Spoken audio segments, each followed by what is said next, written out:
जय श्री राधे कृष्ण। जय बलभद्र भगवान, जय सुभद्रा माता, जय जगन्नाथ भगवान। धृतकमलाकुचमण्डल धृतकुण्डलाय कलितललितवनमाल जय जय देव हरि।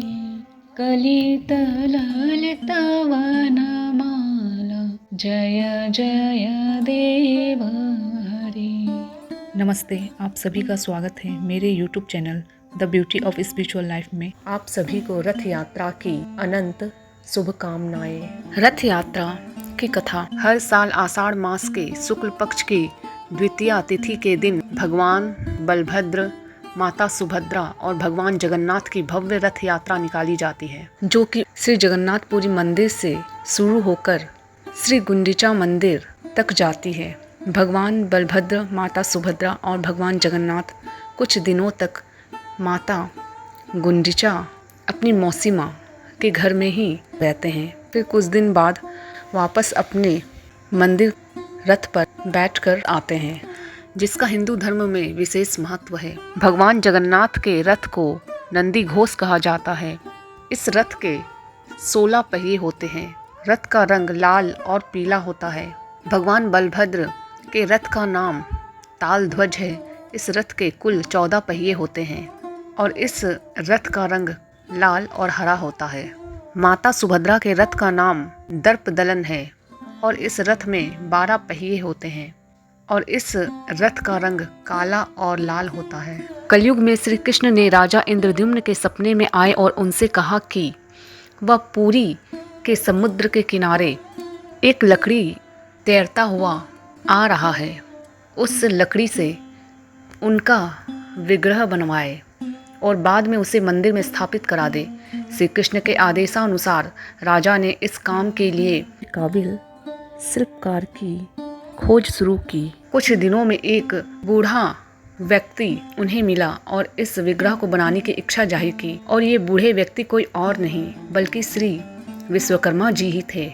लेकिन इस बूढ़े व्यक्ति ने राजा के सामने एक शर्त रखी थी कि वह इस विग्रह को बंद कमरे में ही बनाएगा और उसके काम करते समय कोई भी कमरे का दरवाज़ा नहीं खोलेगा और ये कमरा 21 दिनों के बाद ही खुलेगा। अगर इस बीच इस कमरे का दरवाज़ा किसी ने खोला तो वह काम अधूरा छोड़कर चला जाएगा। शुरुआत में काम की आवाज़ आई, लेकिन कुछ दिनों बाद उस कमरे से आवाज़ आना बंद हो गई।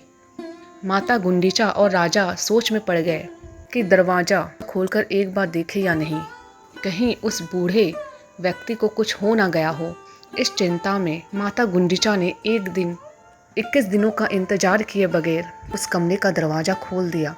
दरवाज़ा खुलते ही सामने अधूरा विग्रह मिला और वह बूढ़ा व्यक्ति गायब हो गया। तब राजा इंद्रद्युम्न और माता गुंडीचा को एहसास हुआ कि शर्त के खिलाफ जाकर दरवाज़ा खोलने से वे चले गए। उस वक्त नारद मुनि पधारे और उन्होंने राजा से कहा कि जिस प्रकार भगवान ने सपने में आकर इस विग्रह को बनाने की बात कही, ठीक उसी प्रकार इसे अधूरा रखने के लिए भी द्वार खुलवा लिया। राजा ने उन अधूरी मूर्ति को ही मंदिर में स्थापित करवा दिया। वास्तव में यह विग्रह अधूरी नहीं है। जब भगवान बलभद्र, माता सुभद्रा और भगवान जगन्नाथ राजा इंद्रद्युम्न और माता गुंडीचा के सामने प्रकट हुए तो उन्होंने उनसे वर मांगने को कहा। तो राजा इंद्रद्युम्न ने भगवान जगन्नाथ से यह वर मांगा कि उनकी कोई संतान ना हो, क्योंकि अगर उनकी कोई संतान होगी तो उसकी संपत्ति पर वो हक मांगेगा। और राजा इंद्रद्युम्न की दूसरी इच्छा थी कि भगवान को हमेशा भोग लगता रहे, और तीसरी इच्छा थी कि भगवान अपने भक्तों को हमेशा दर्शन देते रहे, सिर्फ दिन में 3 घंटे ही विश्राम करे। भगवान जगन्नाथ ने राजा इंद्रद्युम्न की यह इच्छा पूरी की, पर माता गुंडीचा कुछ उदास लग रही थी। तब भगवान जगन्नाथ ने माता गुंडीचा से पूछा कि माता, आप बताइए, आप क्यों उदास हैं? आप क्या वर चाहती हैं? माता गुंडीचा ने कहा, हर स्त्री अपनी कोई संतान चाहती है, पर राजा के कहने से तो उनकी कोई संतान नहीं होगी, इसलिए मैं उदास हूँ। फिर भगवान जगन्नाथ ने माता गुंडीचा को यह वचन दिया कि हर साल वे उनके श्री गुंडीचा मंदिर में मिलने के लिए उनके पास आएंगे और वहाँ कुछ दिन रहकर वापस अपने मंदिर को आएंगे। तब से ये रथ यात्रा के रूप में मनाई जाने लगी। रथ यात्रा की और भी कथाएं हैं। तो मिलते हैं अगली वीडियो में। आप सभी का धन्यवाद। जय बलभद्र भगवान, जय सुभद्रा माता, जय जगन्नाथ भगवान, जय श्री राधे कृष्ण।